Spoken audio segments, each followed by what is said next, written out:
ഈ ഡ്രസ്സിനെ കുറിച്ച് എനിക്ക് ഒന്നും പറയാനില്ല കേട്ടോ. നല്ല രസമാണ്. ഞാൻ കുറച്ച് ലൂസാട്ടോ വാങ്ങിച്ചത്. പിന്നെ കുറച്ച് നിഴലടിക്കും. അപ്പോൾ അകത്ത് നിങ്ങൾ ഷിമ്മിയൊക്കെ ഇട്ടാൽ നല്ല ഭംഗിയായിരിക്കും കേട്ടോ. വളരെ കുറച്ച് നിഴലടിക്കുള്ളൂ. നല്ല രസമാണ് കാണാൻ വേണ്ടിയിട്ട്. ഭയങ്കര കംഫർട്ടബിൾ ആണ്. അതിൻ്റെ കൂടെ പാൻസ് വരുന്നുണ്ട് കേട്ടോ. ഈ പാൻസിൻ്റെ അകത്ത് ഈ തുണി തന്നെയാണ് കേട്ടോ ഒരു ലൈനിങ് ആയിട്ടും വച്ചേക്കുന്നത്. നല്ല രസമുണ്ട്. ടോപ്പിന് ലൈനിങ് ഇല്ല, പക്ഷേ പാൻസിന് ലൈനിങ് വരുന്നുണ്ട്. കൈ ഇതുപോലെ ലൂസായിട്ടാണ് കിടക്കുന്നത്. അങ്ങനെ എടുക്കാൻ ഇഷ്ടമല്ലെങ്കിൽ ഇങ്ങനെ വെച്ചിട്ട് നിങ്ങൾ ഇങ്ങനെ ഇട്ടുകൊണ്ട് നടന്നാൽ അത് നല്ല രസമാണ് കേട്ടോ. ഒരു തവണ നമ്മൾ ഇതുപോലത്തെ ലൂസ് ഡ്രസ്സൊക്കെ ഇട്ടാണ്ടല്ലോ, പിന്നെ നമുക്ക് ഇതിങ്ങനെ ഭയങ്കര കംഫർട്ടബിൾ ആയിരിക്കും. നല്ല സുഖമാണ്.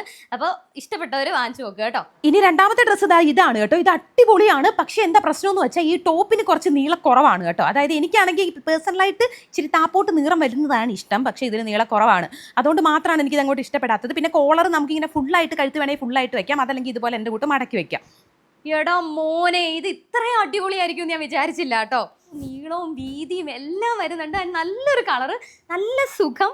അയ്യോ എന്ത് ഭംഗിയാണെന്നറിയാവോ. 3 പീസ് സെറ്റായിട്ടാണ് വരുന്നത്. നല്ല കംഫർട്ടബിൾ ആണ്. നല്ല നീളവും വീതി എല്ലാം വരുന്നുണ്ട്. ടോപ്പിനും താപ്പോട്ട് ലെങ്ത് വരുന്നുണ്ട് കേട്ടോ. നമ്മൾ കുറച്ച് മുമ്പ് കാണിച്ച ഡ്രസ്സിന് ടോപ്പിന് താപ്പോട്ട് ലെങ്ത് വരുന്നില്ല. പക്ഷേ ഇതിന് ഭയങ്കര ലെങ്ത് വരുന്നുണ്ട് കേട്ടോ. അമ്പർല കട്ടല്ല, സൈഡിൽ സ്ലിറ്റ് ഉണ്ട് കേട്ടോ. പോക്കറ്റില്ല കേട്ടോ. പോക്കറ്റ് ഇല്ലാത്തതുകൊണ്ട് എനിക്ക് ചെറിയ സങ്കടമുണ്ട്. ഇപ്പോൾ പോക്കറ്റുകളെല്ലാം ഇട്ടിട്ട് പോക്കറ്റ് ഇല്ലാതെ ഇടുമ്പോൾ ചെറിയ സങ്കടമുണ്ട്. നല്ല രസമുണ്ട്. നല്ല കംഫർട്ടബിൾ ആണ്. അടിപൊളിയാണ്. അപ്പോൾ അത്രേ ഉള്ളൂ. Tata bye, see U.